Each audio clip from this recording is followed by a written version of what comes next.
suis attelé à Yaovi, Anani, Apollinaire. D'accord. Nous, en tant que profanes, en tant que journalistes, en tant que population, quand on vous voit sur les réseaux sociaux, on dit « Ah, le chauffeur de M. Fabre, le chauffeur du président de l'ANC ». Qu'est-ce que vous êtes réellement dans l'ANC? Est-ce qu'on a bien vu ou bien vous êtes autre chose? Je suis premièrement le chauffeur du président national de l'ANC. Je suis son chauffeur personnel. Mais au niveau du parti, je suis le vice-président national de la jeunesse de l'ANC. Ensuite, président de l'association de Cordoue-Popé et encore deuxième vice-président de la fédération du 4e arrondissement. Vous avez dit tout à l'heure que vous êtes le chauffeur personnel du président de l'ANC. Oui. Et ça veut dire quoi? Sur quels critères il s'est basé pour vous choisir en tant que chauffeur personnel? Une question de confiance ou bien parce que vous êtes très bon chauffeur ou bien vous impressionnez les gens par votre physique? C'est le savoir-faire. Je suis un chauffeur. Si M. Fabre m'a choisi comme chauffeur, donc il a confiance en moi. Et je suis un chauffeur très sérieux, je conduis une autorité. Donc ça, j'ai la confiance de tout le monde et la confiance du président national de l'ANC. Donc, en matière de conduite, je ne peux pas dire que je suis le meilleur, mais je sais faire quelque chose. Et quand vous êtes engagé en politique ou autre chose, on essaie de se mêler à la foule, de se camoufler. Mais vous avez une grosse barbe, de telle façon qu'on puisse vous distinguer très facilement. Est-ce que stratégiquement, est-ce que c'est bien que quelqu'un qui peut être à tout moment en danger se fasse encore distinguer par une barbe? Non, mais moi-même, c'est ma manière c'est mon style. C'est pas me faire voir ou bien camoufler. Non. Avant d'être politicien ou bien s'engager dans la politique, il faut avoir deux choses en tête. Hein. Si vous essayez de surpasser ces deux choses, là, vous pouvez mener votre vie politique comme vous le voulez. La première chose, c'est être sûr qu'à un moment donné, on peut t'arrêter, on peut jeter en prison. Deuxième, on peut te tuer. Nous sommes au Togo, ça se passe.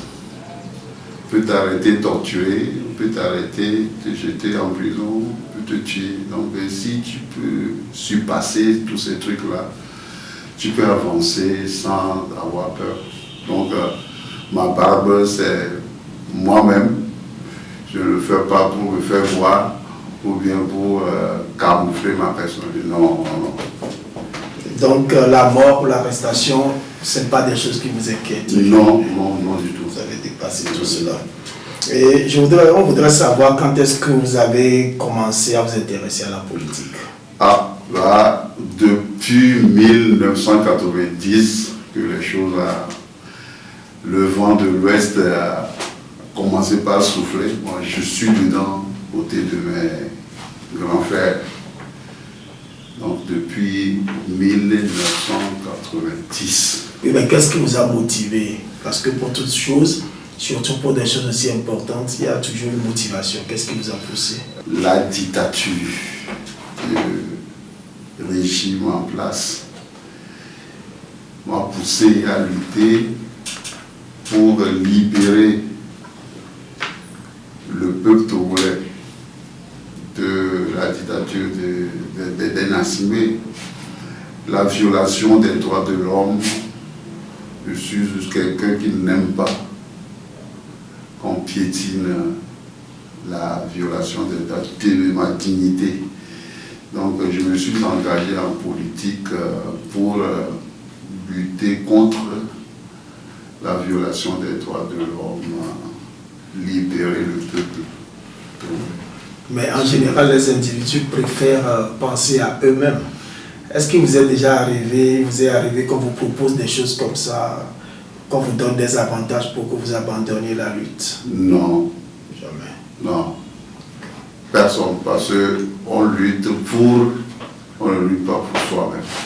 Et si on vous proposait beaucoup d'argent pour vous dire, écoutez, venez... Est-ce que la personne qui est à la tête de la lutte, par exemple, M. Jean-Pierre Fabre, le président national de l'ANC, est-ce que je suis avec lui, je le suis partout? Est-ce que je suis quelqu'un qui inspire un peu de ce que Jean-Pierre est en train de faire?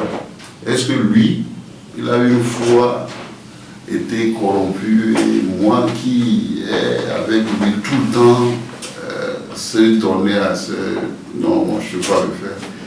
Donc, si quelqu'un me propose de l'argent pour trahir la lutte ou bien détourner mon attention, non, je ne peux pas l'accepter. Je ne suis pas quelqu'un qui est facile à corrompre comme ça. Il y a un adage français qui dit « chacun a un prix ». Tout le monde a un prix.